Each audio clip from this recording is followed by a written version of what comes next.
Quand j'ai décidé d'être architecte, alors c'est rigolo parce que l'architecture, c'était un peu une bataille quand même, hein. Parce que je, comme je venais d'un milieu qui était du bâtiment, par le biais de mon papa, en fait, dans ma tête, j'étais un peu en terrain conquis. Et quand j'ai commencé à vouloir rentrer, et en plus on était d'une famille qui était modeste, j'avais pas forcément d'entrée, hein, si on veut parler franc sur ce côté-là. Donc quand j'ai fini mes études, enfin mon lycée, quand j'ai eu mon bac, j'ai voulu rentrer à l'école d'archi.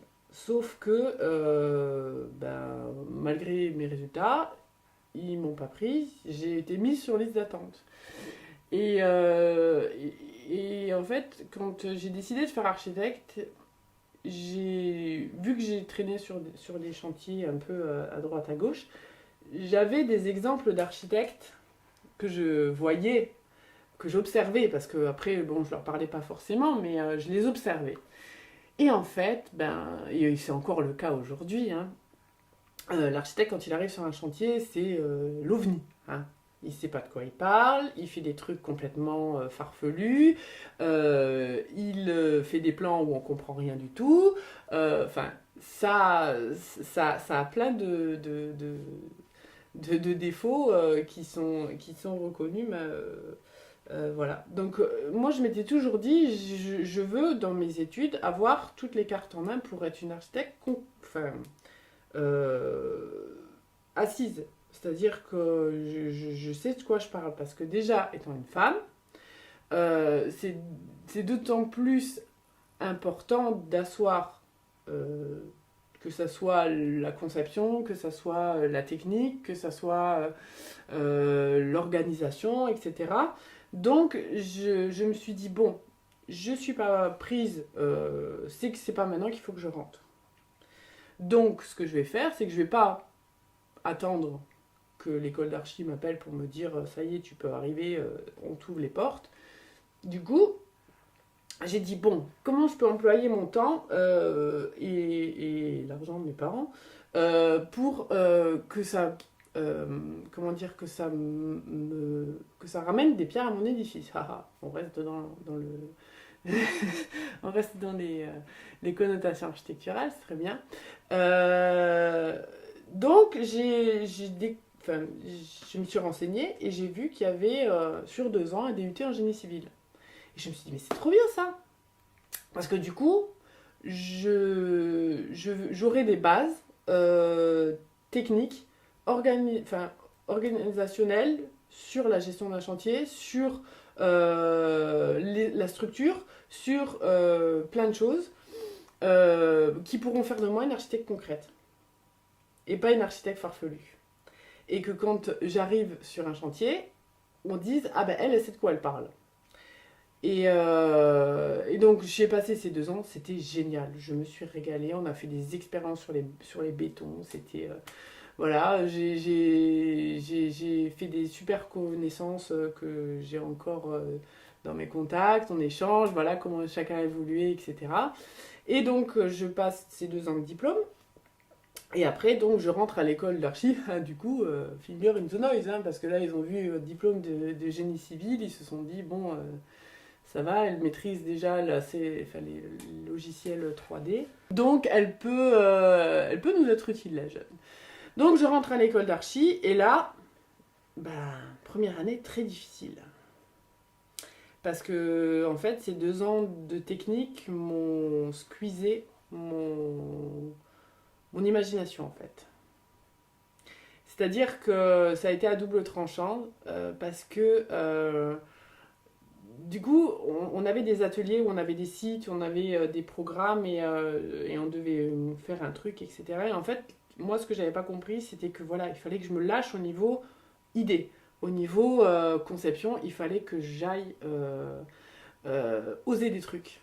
Mais en fait, le problème, c'est que j'avais toujours le problème structurel, le coût, les règles, que ce soit les normes, voilà, qui venaient faire toc-toc et qui me bridaient mon projet. Et, ça m'a valu ma première année où je me battais avec les archis pour leur dire mais non, mais ça sert à quoi en fait? Ça sert à quoi d'apprendre aux élèves à faire des trucs complètement farfelus pour après se prendre dans les dents par les entreprises ou par les municipalités, comme quoi on sait rien faire en fait, et qu'on est plus farfelu que concret. Et en fait, ça m'a valu ma première année et c'est ce que je reproche un peu à l'école d'archi, c'est que elle est pas assez dans le concret. Je pense que pour former des bons architectes et des architectes qui soient conscients de ce qu'ils font, je pense qu'il faut que ça soit fait en alternance. Parce qu'il y a il y a beaucoup d'archis qui sortent de l'école, qui n'ont pas mis le pied dans une agence et qui ne savent pas du tout comment ça marche. Donc c'est grave. Parce qu'après, l'architecte a quand même pas mal de responsabilités. Voilà. Donc voilà comment j'en suis venue à... Et donc je suis diplômée depuis 2013 et à mon compte, donc depuis ce moment-là. Quelle qualité ou compétence il faut avoir pour être architecte? Il faut être diplomate. Oui. Il faut être diplomate et il faut être rigoureux. Parce que l'architecte, en fait, quand il est mandaté, il a la responsabilité du premier coup de crayon jusqu'à la livraison s'il a la mission de réalisation.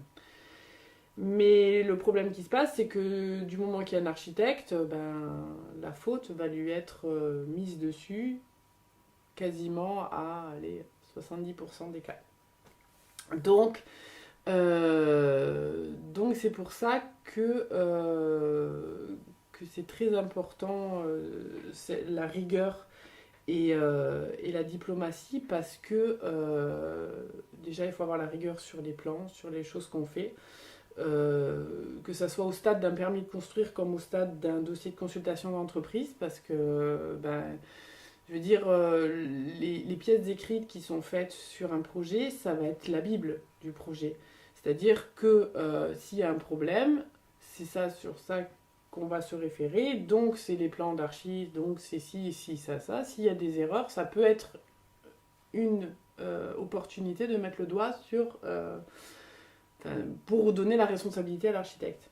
Donc la rigueur est très importante, mais aussi la diplomatie, parce que on vient à parler dans le cadre d'un projet à tout type de personnes qui viennent de milieux sociaux complètement différents et qui ont une vie... Alors après, je reviens avec mon problème de femme, hein, mais je pense que ça y joue quand même un rôle pas mal. Donc voilà, donc la diplomatie, c'est très important et c'est quelque chose qui marche. Et quand on arrive à combiner les deux, en général, les chantiers, ils se passent bien. Ta clientèle, c'est plutôt des particuliers ou c'est plutôt des entreprises ou des... Alors, quand j'étais diplômée en 2013, là jusqu'en 2020, j'ai fait beaucoup de villas. J'aime beaucoup la villa parce que, en fait, ça me permet de... Enfin, c'est des challenges à chaque fois parce que je pars du principe qu'un projet, c'est un site, un programme et une enveloppe. Donc, ces trois critères-là variant à chaque projet. Donc, c'est à chaque fois d'un nouveau challenge. Donc, c'est bien. Et aussi, ça me permet de rentrer... Enfin, après, c'est peut-être un peu ce que je vais dire. Mais ça me permet de rentrer dans les façons de vivre des gens. Et parce que je dis toujours à mes clients, parce que souvent ils me disent « Oui, mais vous pensez quoi de ça, etc. etc. » Alors après... Quand c'est vraiment que ça a besoin d'être guidé, je les guide. Mais après, je leur dis, mais vous savez, c'est vous qui allez vivre dans la maison, c'est pas moi. Donc moi, en fait, avant de commencer un projet, je fais tout un travail de discours, un peu, voilà, je pose des questions. Ça dure à peu près le même temps qu'entre vous et moi. Voilà, c'est toute une phase où je rentre, j'analyse leur façon de vivre, voilà, comment ils ont l'habitude de faire, etc. Et alors après, je leur dis, c'est pas pour rentrer dans votre ménage, mais c'est juste pour essayer de comprendre comment vous vivez pour vous proposer quelque chose qui soit adapté à vous. Moi, je vais pas y vivre dedans. Ça me sert à rien, en fait, d'y aller par orgueil mettre ma patte. Moi, ma patte, c'est juste que vous me disiez quand je vous croise dans la rue que vous y êtes trop bien et que vous me remerciez pour le travail que j'ai fait.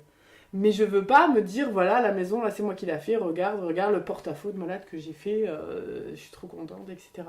Non, moi, ce qui va me rendre fière, etc., c'est de croiser mon client dans la rue, déjà, qui me serre la main, hein, qui me crie pas dessus, et qui me dise comme quoi il vit très bien dans ce que je lui ai fait, et qu'il en parle autour de lui. Donc j'aime beaucoup faire de la maison individuelle, mais en fait, comme là j'ai pour objectif d'ouvrir une agence et de suivre, d'évoluer, on va dire, il faut que je fasse une habilitation qui demande de toucher à tout. Donc là, j'ai rejoint un groupement d'architectes sur 7. Je suis toujours en indépendant, on partage des bureaux, mais du coup, on s'associe, on se sous-traite, enfin voilà, on fait une petite salade là, et ça me permet surtout de toucher à des projets plus gros. Notamment là, j'ai suivi une résidence de 69 logements. Là, je suis en train de travailler sur un hôtel 4 étoiles. Donc, c'est plein d'univers et du logement social. Là, je vais partir. Là, ça va démarrer là, une douzaine de logements sociaux à Marseillan. Donc, c'est super intéressant parce que les différentes phases du projet, que ça soit une échelle petite de la maison individuelle comme une échelle un peu plus grande, que ce soit le logement collectif ou l'équipement public, en fait, les deux points dont je parlais tout à l'heure, c'est-à-dire la rigueur et la diplomatie, c'est mis à l'épreuve tous les jours. C'est-à-dire que voilà, il faut savoir parler avec tout le monde. C'est beaucoup d'interactions avec beaucoup de personnes. Et si on veut qu'un projet il avance et qu'il eh ben, il arrive au bout, eh ben, il faut faire les choses pour que ça se passe. Donc ouais, c'est, c'est, c'est, c'est un nouveau challenge, mais ça donne envie de voir des trucs un peu plus gros.